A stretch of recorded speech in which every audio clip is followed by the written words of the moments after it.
Kata yang tangannya gerak-gerak, lu dapat dalil apa itu? Habis sholat diusap wajahnya. Itu mah zaman dulu, karena sholat di atas padang pasir maka dielap. Sekarang kan lu sujudnya di atas sejadah, apa yang dielap? Bingung juga tuh orang ya, dalilnya naonnya dulu. Akhirnya kata si orang tadi, saya pusing lihat jari kamu gerak-gerak terus.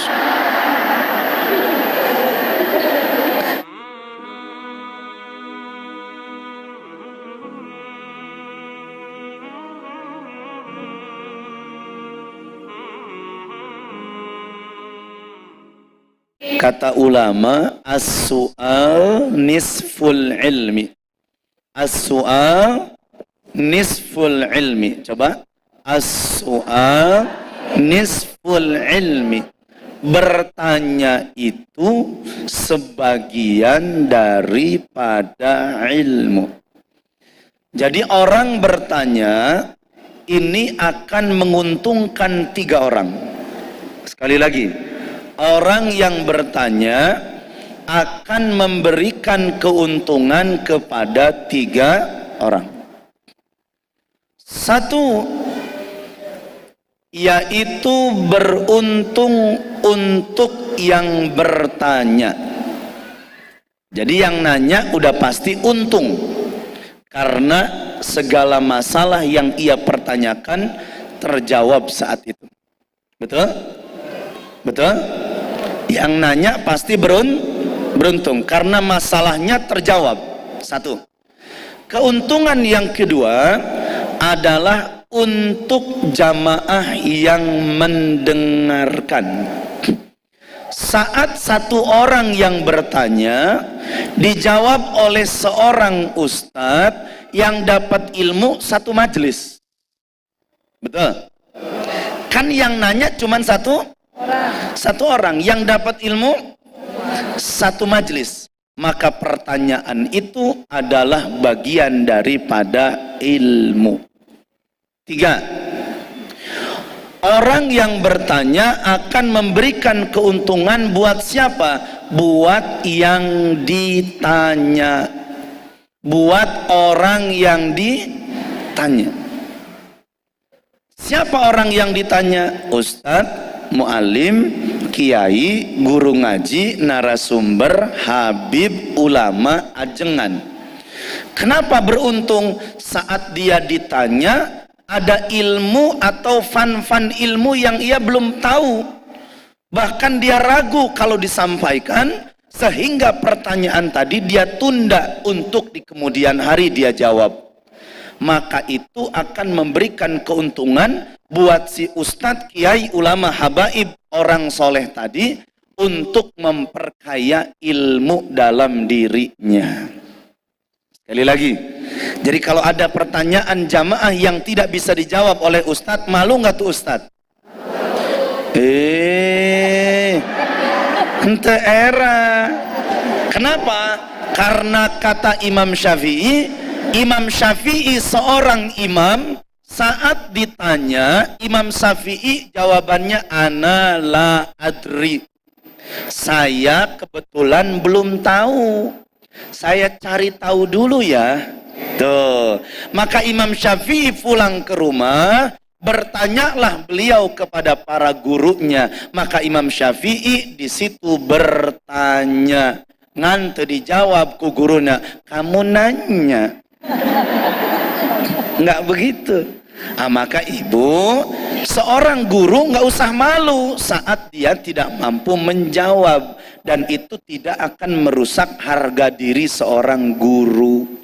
Justru malah jadi bumerang dan bahaya saat seorang guru, narasumber, ustadz, kiai, mu'alim, dia menjawab tidak dengan kapasitas keilmuannya. Kenapa? Karena dia saat itu sudah adillah au udalla, menjadi orang yang sesat dan menyesatkan. Na'udzubillah min. Maka Rasul setiap keluar dari rumah selalu berdoa, Allahumma inni a'udzubika an adilla au udalla. Ya Allah, lindungilah aku daripada kesesatan dan menyesatkan. Rasul takut tersesat. Maka kita yang hadir di majelis manapun banyakin doa tadi supaya jangan tersesat dengan keilmuan kita. Insya. Kenapa sekarang banyak orang yang tersesat padahal intelektualnya tinggi? Karena dia bertanya, cari taunya tidak kepada guru-guru yang seirama dengan dirinya. Nauzubillah min, akhirnya jadi liar. Contoh misal, datang jamaah ke hiji guru, Ustadz, emang kalau sholat itu tahiyat pas tasyahud itu tangan jarinya harus gerak? Asyhadu an la ilaha. Kata Ustadz tadi, iya harus gerak. Karena saat kita bergerak, kita sedang mengingat tulisan Allah. Jadi mereka tuh begini tuh, tulis alif lam lam ha, alif lam lam ha, alif lam lam ha, alif lam lam ha, alif lam lam ha. Itu maksudnya. Ada lagi yang nulis 1, 2, 3, terus begitu terek cicing. Gimana itu Ustadz? Nah, kalau datang sama Ustadz yang satu, jawabannya, oh jangan, nggak boleh jarinya gerak, harus cicing. Asyhadu an la ilaha, cicing. Tonggak gerakan, kia. Nah, maka saya dapat ilmu tuh, kata ulama, dulu ada orang ribut. Yang satu ribut memperkarakan jari gerak-gerak. Yang satu ribut memperkarakan mengusap wajah. Assalamualaikum warahmatullahi. Assalamualaikum warahmatullahi. Diusap wajahnya. Betul? Kata yang tangannya gerak-gerak, lu dapat dalil apa itu? Habis sholat diusap wajahnya. Itu mah zaman dulu. Karena sholat di atas padang pasir maka dielap. Sekarang kan lu sujudnya di atas sejadah, apa yang dielap? Bingung juga tuh orang ya. Dalilnya naonnya dulu. Akhirnya kata si orang tadi, saya pusing lihat jari kamu gerak-gerak terus. Makanya saya tutupin mata saya.